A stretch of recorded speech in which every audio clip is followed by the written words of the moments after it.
Bonsoir à tous, merci d'être au rendez-vous de l'actualité. Tout de suite, le sommaire.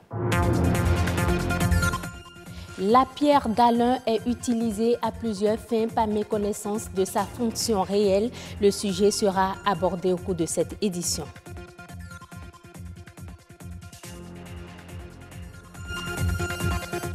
Le savez-vous, l'essence de contrebande peut vous rendre infectile. Vous suivrez dans un instant un reportage sur les infections liées à la manipulation de ce liquide. Le Forum économique mondial de Davos accueille des personnalités politiques et du monde des affaires. Le compte rendu dans ce journal.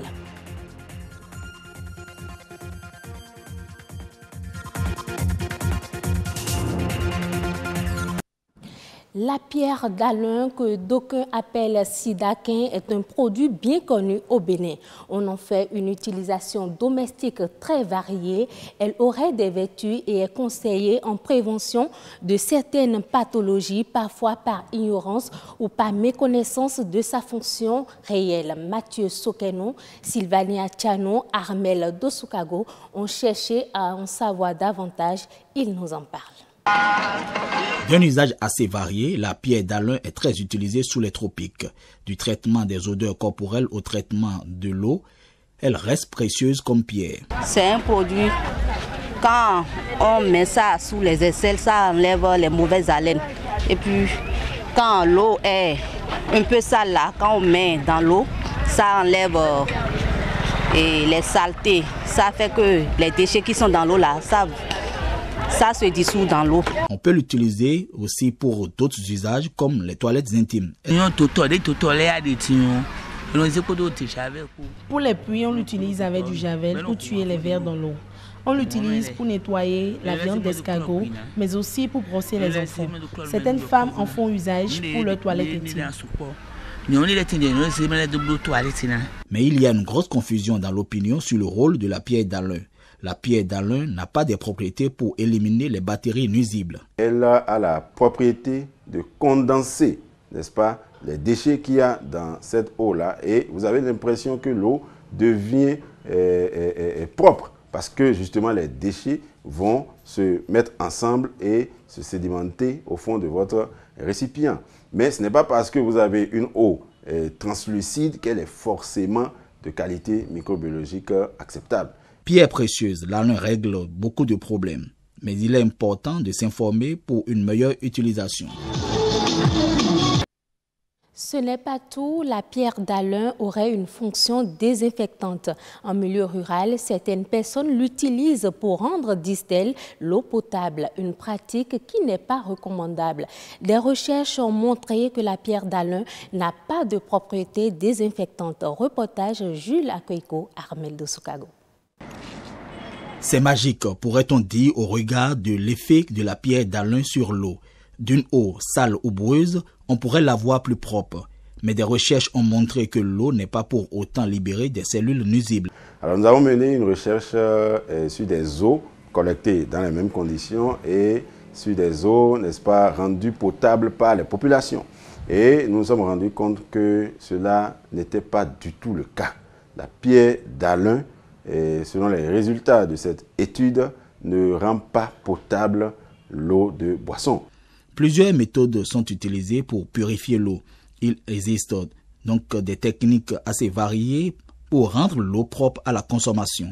Nous avons la technique de filtration, la technique de chauffage et la technique de désinfection en utilisant un désinfectant. Si je prends la technique de filtration, c'est qu'on filtre l'eau à travers une membrane. Cette technique est un peu coûteux. La technique de chauffage, c'est qu'on chauffe l'eau à une température donnée. C'est-à-dire une température qui permet de détruire la majeure partie des micro-organismes qui contaminent ces eaux-là. Pour la technique de la désinfection, il est important de faire attention au dosage du désinfectant. La plupart des populations utilisent l'eau de javel pour désinfecter l'eau. Mais attention, cette technique est utilisée selon des concentrations données. Si vous désinfectez l'eau à l'eau de javel à une concentration très élevée, vous risquez encore. C'est-à-dire du point de vue santé, ce n'est pas bien. Donc il faut rester dans la marge de la concentration donnée pour pouvoir désinfecter cette eau-là. Il est clair que la pierre d'Alun n'est pas un désinfectant.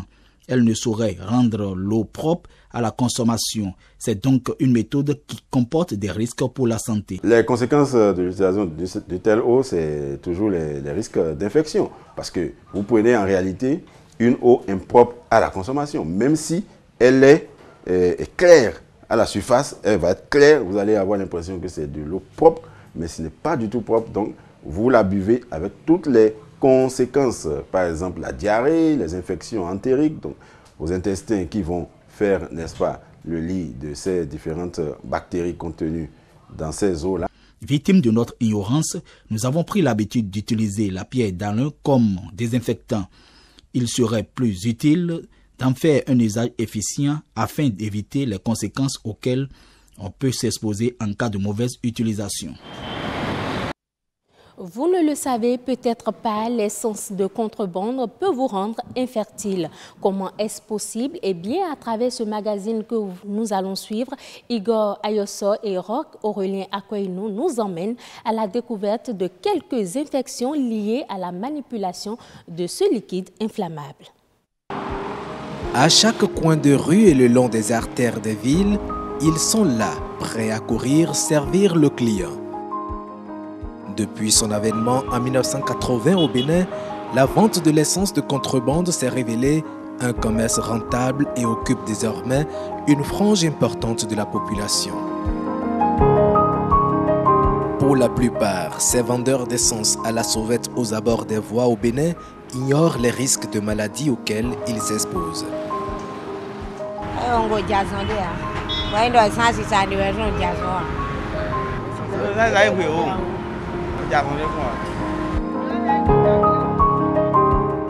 Généralement, les symptômes des plus graves affections ne se dévoilent que bien plus tard à cause de la nature des constituants du liquide inflammable. Certains sont des gaz, pour la plupart. Et ces produits-là contiennent également d'autres substances, telles que par exemple le benzène, tels que ce qu'on appelle les dérivés aliphatiques, qui pour la plupart sont des produits cancérigènes. Au contact de ces gaz, la pénétration dans l'organisme humain se fait par la voie respiratoire et par la peau. Ils fragilisent les défenses immunitaires, exposent les organes aux infections microbiennes et déciment à petit feu la structure de l'organisme. Mais quand ces substances rentrent dans l'organisme par la peau et par les voies respiratoires, ça ne s'arrête pas là, ça va entrer dans la circulation sanguine. Ça va fragiliser là encore également les cellules de l'organisme. On reconnaît que le benzène est toxique pour les spermatozoïdes. Aujourd'hui, et dans le monde entier, 50% des hommes ne peuvent plus faire d'enfants. C'est pourquoi en Europe, ils ont créé la PMA, ils ont créé toutes sortes de choses. Aujourd'hui même, ils diminuent encore la consommation de l'essence en créant des voitures électriques. Ça veut dire que c'est un problème qui se pose. Mais nous ne réfléchissons pas à ça. L'accumulation du benzène dans l'organisme va attaquer particulièrement le cerveau, les cellules nerveuses, et sera à l'origine d'une baisse des capacités intellectuelles, des capacités neurologiques. Le mal décime silencieusement. Même les plus vulnérables n'en sont pas épargnés. Derrière les étalages, il y a des mamans qui ont des enfants au dos. Et parfois, il y a aussi d'autres petits qui sont autour et qui inhalent de façon permanente l'odeur de l'essence. Bien, ces enfants, forcément, ils auront de façon régulière des problèmes respiratoires. Et ce n'est pas seulement des problèmes respiratoires. À la longue, et il peut même avoir des problèmes au niveau du cœur. Selon les médecins, aucune prise en charge réussie des maladies contractées par exposition anormale à l'essence n'est encore garantie à 100%. De plus, elle se révèle trop onéreuse. La meilleure prise en charge, c'est d'éviter de se mettre en contact avec ces produits-là. Page internationale à présent, le Togo ambitionne de porter à l'horizon 2022 sa production de coton-graine à 200 000 tonnes avec 95% de qualité de premier choix. Pour ce projet, le pays s'attend à un rendement moyen au champ de 1600 kg par hectare. Un ambitieux projet fortement soutenu par la nouvelle société cotonnière du Togo. Une projection qui va impliquer plus de 200 000 producteurs sur toute l'étendue du territoire national. L'Union africaine va démarrer la phase opérationnelle du projet de création de marché unique de transport aérien africain à partir du 28 janvier prochain. Le lancement du projet se fera en marge du sommet de l'Union africaine qui se tient actuellement à Addis Abeba et entre dans le cadre des projets inscrits dans l'agenda 2063 de l'institution. Ce projet devrait permettre d'accélérer l'intégration économique du continent à travers un renforcement de la connectivité entre les pays et stimuler la croissance dans les secteurs du commerce et du tourisme. Direction Davos en Suisse où se tient le Forum économique mondial. Des personnalités du monde des affaires et les grands dirigeants politiques étaient à cette rencontre internationale. C'est une première. Le Fonds monétaire international a choisi ce rendez-vous pour vous dévoiler ses prévisions pour les mois à venir. Commentaire sur image, Patrick Adjagboujou, d'après les sources de l'AFP. Le Fonds monétaire international FMI augmente de 0,2 points ses prévisions de croissance pour les 2 ans à venir et table désormais sur une progression du PIB mondial de 3,9%. Malgré l'optimisme, le FMI n'en demeure pas moins prudent et met en garde contre un retournement de la conjoncture mondiale à moyen terme. Les grands patrons de multinationales voient l'avenir en rose et restent confiants. Les dirigeants des 1000 plus grosses entreprises de la planète sont réunis à Davos en Suisse pour 5 jours. Leur chiffre d'affaires global est évalué à 25 milliards de dollars. Donald Trump, le président des États-Unis, sera bien présent vendredi à ce grand forum économique mondial pour défendre ses réformes, exercice auquel se soumettra avant lui Emmanuel Macron, le président français. Ce sera tout pour ce 19h45. Merci de votre fidélité. À bientôt.